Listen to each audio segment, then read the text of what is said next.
in the studios tonight with me on the anchors table. But let's move on. First questions first. The performance in PLE has improved. What are your observations on the overall performance trends in the PLE, not just today or this 2025-2024 performance, but in the recent years? In the recent years, yeah, I give credit to the teachers who really do their best in ensuring that these candidates perform well.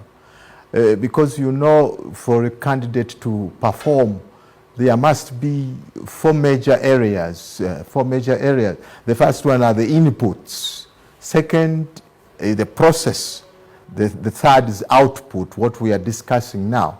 And of course, the fourth will come later, the outcome, when we consider the community that education serves. So the input include the teachers, the scholastic materials, the textbooks, and so on and so forth. Call them resources, material and human.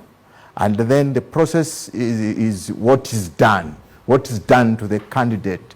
And the output is when we review and get the results. So these are the issues which teachers have to consider in order to make sure candidates come out with the results. All right, Doctor, so what explains the increase in particularly the female candidates right from primary to university? It seems to be, the increase is not that much to celebrate, but regardless of the statistics, it's good to look at and also give us future, hope for the future. So what would explain that? What can explain the increase in the girl child is the benefits that parents have come to realize when they educate the girl child. And of course the talk around it, because there is a lot of talk about the girl child education. And I think even our cultures have changed tremendously. The attention towards the girl child, all these issues are at play to ensure that the girl child really goes to school and benefits. Gone are the days when the girl was really nurtured and grown up to become a housewife. The girls are everywhere doing almost everything that the boys can do. So these are factors which are very, very important.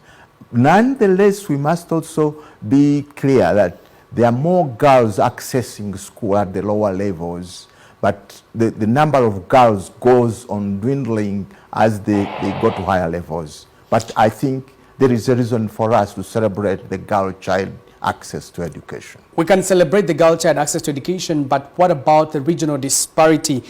We look at, you know, some of the regions in the north, in Busoga, and in the east not doing so well.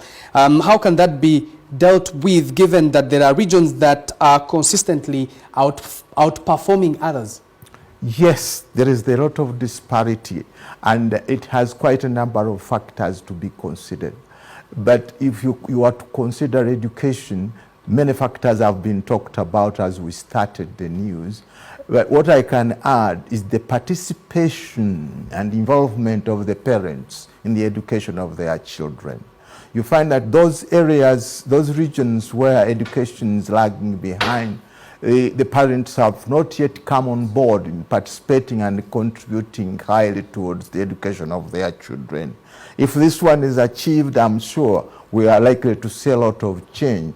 Talk about school feeding. Many of these schools don't feed their children. And talk about even the teaching force must also be considered. The teaching force in these areas has a lot to be desired. Some of them have been in the profession for years without any refresher courses. They're not highly exposed. And the processes I talked about, the input, the process, and the output, these areas really lag behind in many areas. Okay. Dr. Tone Mukasa, many thanks for throwing some perspective onto that particular story.